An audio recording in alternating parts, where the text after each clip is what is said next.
When I was a little girl, when my mother sent me out to school every day, she would always tie a bow in my pigtails or my ponytail. And she would always say, little girls that wear bows in their hair look loved. And so I've always associated satin ribbons with love. And so when I started making this bread in honor of my mother, I wanted to add just that little extra touch that maybe nobody else even realizes why that ribbon is there. But for me, it is that little extra touch that says, you are loved. Every loaf looks loved. I have all different kinds of gift baskets. I've got the bread and jam for Francis book with a little jar of jam or the little honey, and even bigger baskets that can hold cinnamon rolls, sourdough cinnamon rolls, which are amazing, or 2 loaves at one time. But I think of how it's made some people feel when I have heard the stories of loaves that are passed on to people's loved ones. One of the stories in particular was a woman came to me and ordered 8 loaves for her friend to give to her employees at the end of tax season. And these loaves were given to all of her employees for a job well done. Everybody knows how exhausted you are after tax season, how those CPAs and people that work and to do accounting. The feedback that I got was that everybody in her office loved these loaves and were talking about them for days to come. And even though I didn't meet her personally, and nor did I meet these 8 individuals who received a loaf, I was so pleasantly thrilled that they were so loved and that these loaves made these people feel loved. I believe that when we put something in a bag and we tie a ribbon around it and we just go the extra mile to make it look like it's loved, it's a beautiful thing.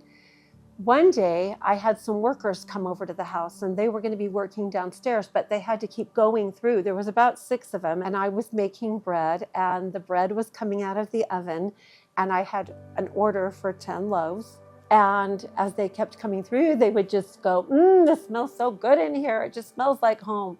And there was one guy in particular that seemed to be really touched by the scent and the aroma of the sourdough bread that was being created.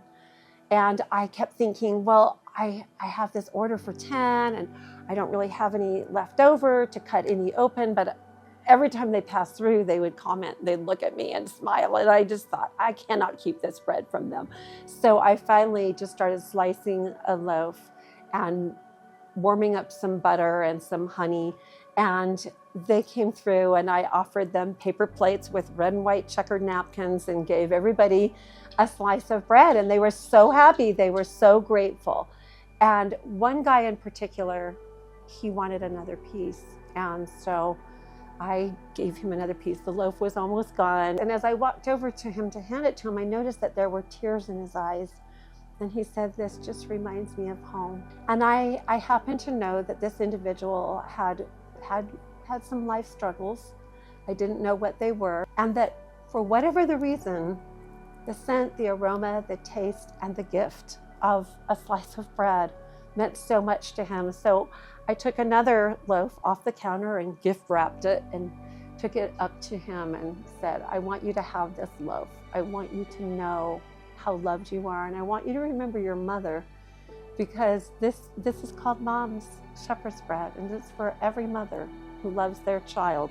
I love the gift baskets. I love the ribbons. I love that you can do fun things with those gift baskets. You can give them to a neighbor.